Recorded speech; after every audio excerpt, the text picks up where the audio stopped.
Lo esencial de la enseñanza de Anandamayi. Hay solamente uno y no hay nada fuera de él. Él es y él no es, y ni él es ni él no es. Él es con forma, todas las formas son su forma, todos los nombres son su nombre. Él es sin forma, y él está más allá de la forma y la no forma. Aparece al hombre como un Dios personal para traerle a la realidad, que es el sí del hombre. El hielo y el agua parecen diferentes, pero realmente son lo mismo. El Dios personal es como el hielo, y el impersonal, inmutable, no manifestado, como el agua. Entras en contacto con una de sus formas divinas, y un día descubres que no es sino lo aformal, y entonces conoces que Él es con forma, sin forma y más allá de las dos. Comprender el uno es el deber supremo de todo ser humano. Todos los demás deberes están en ese único deber o son imaginarios. El hombre es un ser humano solo en la medida en que aspira a la realización del sí. A esto es a lo que está destinado el nacimiento humano. Si el hombre persigue otra cosa distinta, derrocha su tiempo y su energía, vive su vida en vano. La dualidad es dolor por su misma naturaleza. Dunya, el mundo, es dukkha, tristeza. Esto es, el sentido de separación es en sí mismo sufrimiento. Todo dolor se debe al hecho de que se ve multiplicidad donde solo hay uno.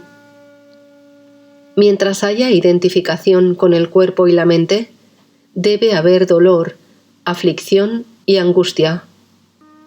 Es inútil buscar la felicidad en lo que es del mundo. Descubre dónde está tu hogar verdadero. Este mundo es como una posada de viajeros. Uno llega y luego se va.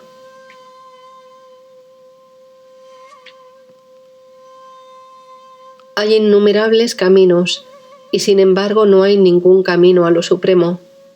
Si lo hubiera, eso significaría que el descubrimiento de lo real depende de los esfuerzos del individuo. Lo supremo no sería lo supremo si estuviera sometido a algo. Él, y Él solo, está en todos los tiempos. Quitar el velo que obstruye la visión de la realidad es todo lo que el hombre puede hacer y todo lo que tiene que hacer. El Gayatri Mantra es recitado por los brahmanes cada mañana. Se podría decir también que este verso sánscrito constituye la quinta esencia de los temas de meditación para todos aquellos que están bajo la égida de Anandamayi. En la explicación de su significado a Gurupriya Devi, Anandamayi sintetiza un sentido accesible a todo el mundo. El que crea, conserva y destruye, cuya forma es universal. Él inspira nuestro intelecto. Él es el Ser Supremo y el conocedor dentro de cada criatura. Yo medito en su rostro sublime.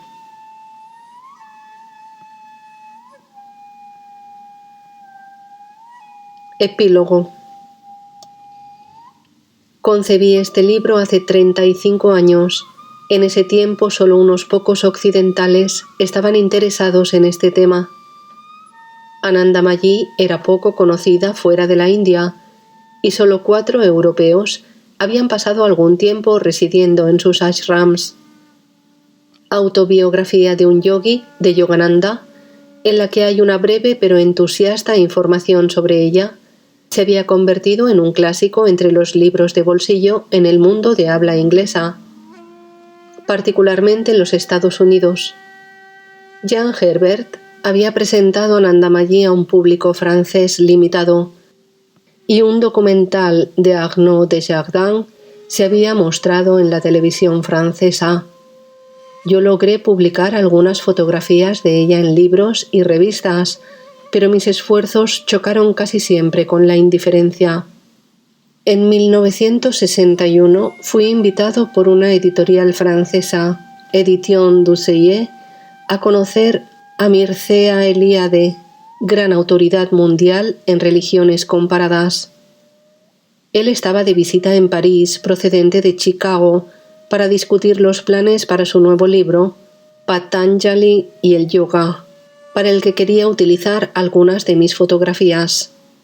Tuvimos una entrevista larga y amistosa en la oficina del editor, hombre de gran reputación especializado en temas espirituales. Representaba a la firma más relevante en estos asuntos en toda Francia. Eliade seleccionó algunas de mis fotografías y esto llevó a otros encargos de Seuil. Aprovechándome de mi nueva reputación ante la editorial, reuní valor para mostrar al editor la maqueta de mi libro sobre Anandamayi, en cuya preparación había puesto mucho cariño y mucho tiempo. Incluía la mayor parte de las fotografías de este volumen, junto con gran parte del texto traducido de las propias palabras de Anandamayi. El editor me saludó calurosamente y abrió la maqueta con aire de grata expectación. Le dio una pausada y atenta lectura en completo silencio, haciendo pausas aquí y allá para mirar más tiempo algunas fotografías en particular. Luego miró hacia arriba y en un tono duro, tenso, desdeñoso, dijo: «Elle est ratée», es decir, no es buena. Aunque sabía que no debía mostrarme ofendido, Anandamayi, sin duda, se habría divertido mucho. Estaba, sin embargo, destrozado. Entonces comprendí que mi fuerte deseo de añadir este libro a mi lista de títulos ya publicados sobre temas muy diferentes era equivocado o inoportuno. Tendría que dar carpetazo al proyecto. Sin embargo, entre mis muchos proyectos de aquellos años, no había ningún otro por el que tuviera tanto cariño. Lo consideraba un tema tan profundamente personal que apenas me atrevía a exponerlo ocasionalmente a algún otro editor o amigo. Y sin embargo no había compradores, a pesar de las desoladas entrevistas con editores que me miraban con indiferencia. Lo guardé en un cajón, donde el papel se volvía marrón y las fotos se decoloraban. Mi entusiasmo por el proyecto no disminuyó nunca. Los tiempos han cambiado. El interés por Anandamayi en la India y fuera de la India ha aumentado enormemente, junto con la aparición de todo un nuevo ambiente espiritual y una sensibilidad naciente hacia la vida mística.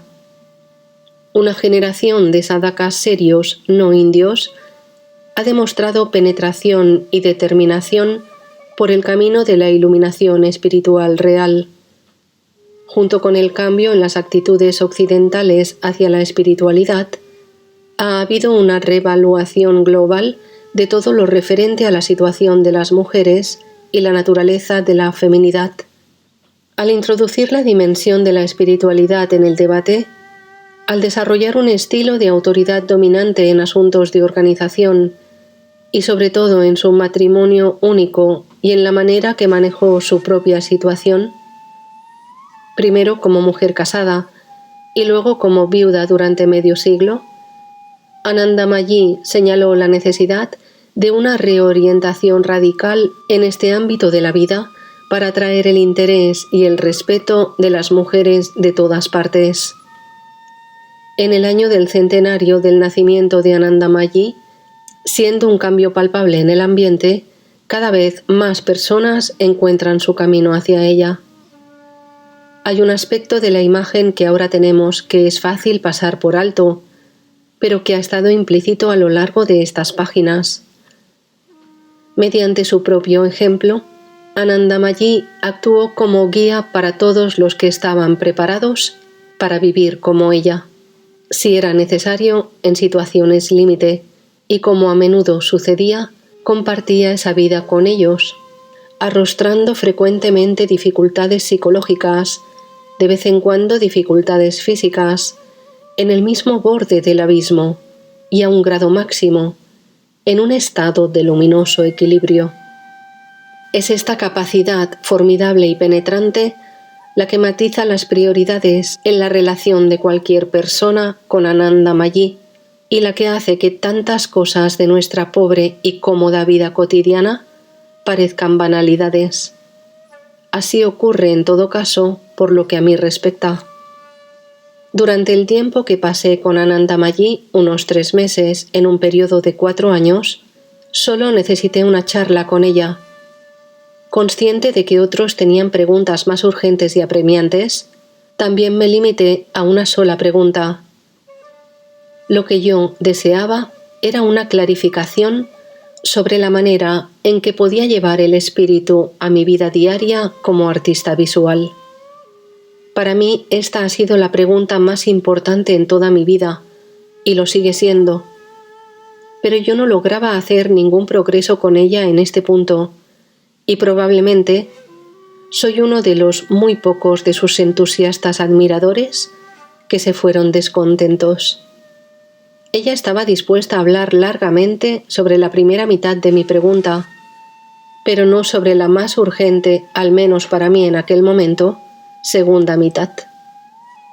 Sin embargo, por medio de Anandamayi, desarrollé un interés que me ha durado toda la vida por la cuestión notariamente difícil de la representación de lo sagrado en el arte de nuestro tiempo. Me llevó la mayor parte del resto de mi vida imaginar por qué ella declinó ocuparse de mi última parte de mi pregunta. En primer lugar, su orden de prioridad, como siempre, era establecer primero las cosas más importantes y dejar que todo lo demás se ordenase consecuentemente. Y desde luego en mi caso, como en el de todos los demás, la prioridad fundamental era mi relación inmediata con el espíritu. Lo que no podía prever en esa época era que cuando asumiera la necesidad de enfrentarme a esa prioridad básica, esto me llevaría a una situación límite y a una perspectiva completamente nueva de la realidad. Mucho más tarde comprendí que no se trataba de que el artista busque la manera de representar lo sagrado. Si un artista está verdaderamente en contacto con el espíritu, entonces el problema se resuelve por sí mismo, por irresoluble que pudiera parecer en una época insensible a la dimensión sagrada. Progresé en mi trabajo solo cuando puse mis pequeñas necesidades y preguntas en relación con aquellas inmensidades de la vida y la muerte que eran moneda corriente en las charlas privadas de otros con Anandamayi.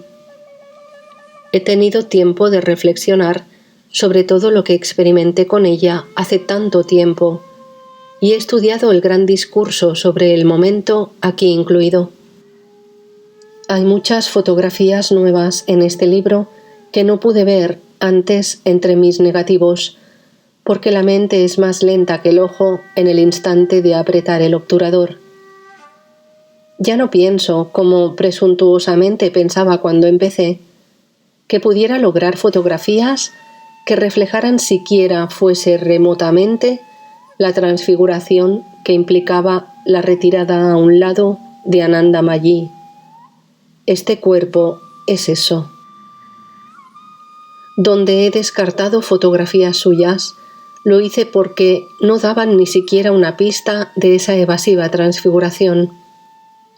Ahora he intentado comunicar el flujo de mi visión interior con alusiones oblicuas, relaciones de página a página, afinidades y contrastes, la agregación gradual de una totalidad entrelazada que evoca más que describe lo sagrado.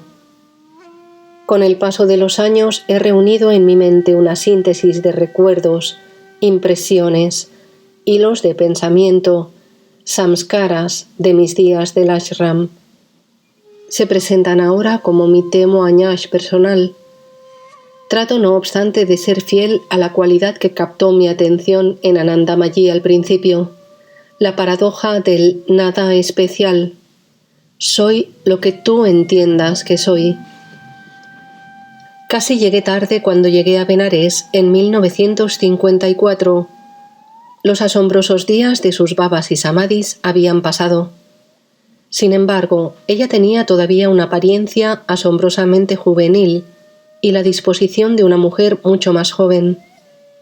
Cuando volví en la siguiente visita, después de sus 60 cumpleaños, había un cambio marcado particularmente en la escala de su incesante accesibilidad.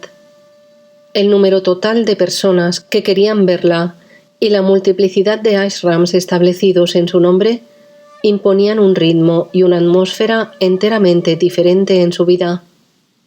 Esto me planteó varios problemas como fotógrafo durante mis últimos días de trabajo.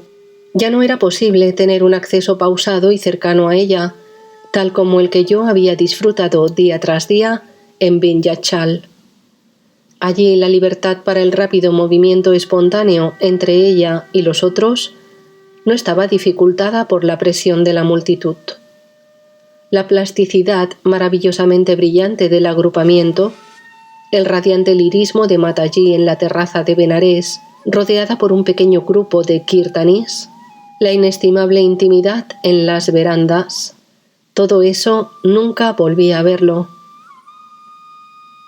En respuesta a la multitud, el énfasis se ponía ahora en la aguda penetración de su instrucción en el nivel, por así decirlo, molecular, en las conversaciones privadas cara a cara, o a través de su misteriosa capacidad para hablar directa e individualmente a cada buscador entre el enorme gentío.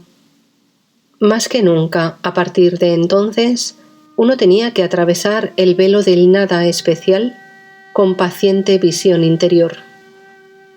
La presencia de otras personas alrededor de Anandamayi había sido siempre la clave de mi fotografía.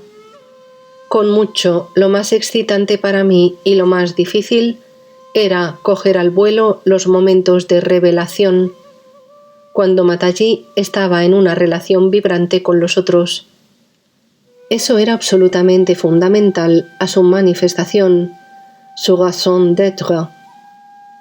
Como ella dijo en su estilo característico sucinto, para la obra de tu vida, tú has bajado este cuerpo. Debo confesar que soy bastante incapaz de considerar a Anandamayi en soledad. Durante toda su vida fue accesible a los otros.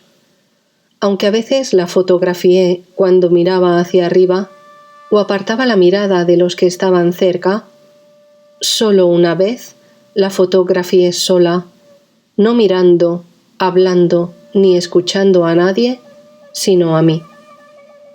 Como describí anteriormente, en esa ocasión la fotografié mirándome directamente a mí, no a mi cámara.